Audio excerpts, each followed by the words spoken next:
اور ماضی میں جو ہوتا تھا آپ کو بھی پتہ ہے کہ پہلے فارن آفس میں ٹیسٹیشن، پھر جا کے کوئی $150 کسی فارن ایمبیسی میں، جس کنٹری میں ڈاکومنٹ جانی ہوتی تھی، اگر یو کے بھیجیں تو یو کے ایمبیسی، اٹلی جانی تو اٹلی ایمبیسی، پھر اس کے بعد پھر again in the host country Italy, you کے، ویئر ایور ڈاکومنٹ نے لینڈ کرا تھا، پھر وہاں سے دوبارہ verification. It was a very lengthy process and very cumbersome and also expensive, کیونکہ موفا تو نارمل کاسٹ ریکوری کا چکر ہوتا ہے، بٹ وہاں $100 مین 30,000 روپیز. تو coming to the facility, you all know that it is a Hague Convention, known as the Apostle Convention.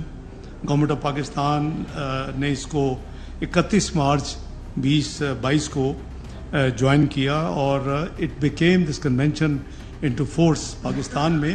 یہ 26 جنوری 2024 کو یہ پاکستان میں یعنی اس کا پریکٹیکلی شروع عمل ہو گیا. Obviously there is legislative work to be done. قانون جو ہے وہ نیشنل اسمبلی اور سینٹ پاس کرے گا. انشاءاللہ it will be done on time. اور آئیڈیا کیا تھا کہ آلموسٹ اس وقت کوئی 112 کنٹریز ہیں جس کو پاکستان ریکگنائز کرتا ہے. There are very few countries, about 8 or 9, who are not yet accepting this arrangement, یعنی ہمارا joining of the Hague convention. تو اس کے جو نٹی گریٹی جو ارینجمنٹس تھے، وی ہیڈ پریملی میٹنگس، سیکرٹری صاحب، ٹیم، NITB، اور ہم نے وہ ساری برین اسٹارمنگ کی. تو انیشلی وی تھاٹ کہ اب ماڈرن زمانہ ہے، اس کو انٹرنیٹ پہ لوگ جائیں اور اپنی سلاٹ بک کریں اور پھر آ جائیں. تو we have very smart guys in this country to make your work difficult. تو پتہ یہ چلا کہ جی رات کو ایجنٹس جو ہیں وہ درجن اور 2 درجن سلاٹس پہلے بک کر لیتے. So there was a crisis. My colleagues and team came running کہ جی کیا کریں. تو پتہ چلا کہ those slots were very heavily sold. We are talking only last few weeks, مئی سے اب تک کی کہانی آپ کو بتا رہا ہوں.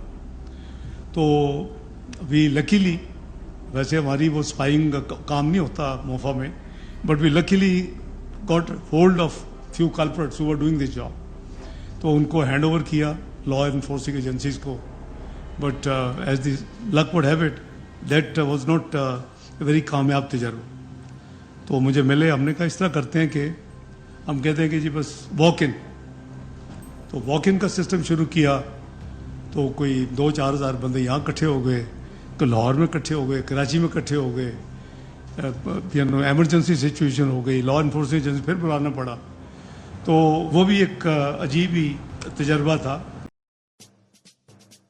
آتش نیوز پاکستان کے سب سے بڑے نیوز نیٹ ورک کا حصہ بننے کا سنہری موقع. ملک بھر سے درج ذیل آسامیوں کی ضرورت ہے: bureau chief, deputy bureau chief, video editor, city reporter, تحصیل reporter, district reporter, crime reporter, press reporter, نمائندہ، نامہ نگار. Chief executive Syed Jamshed Bukhari. مزید معلومات کے لیے ان نمبرز پر رابطہ کریں.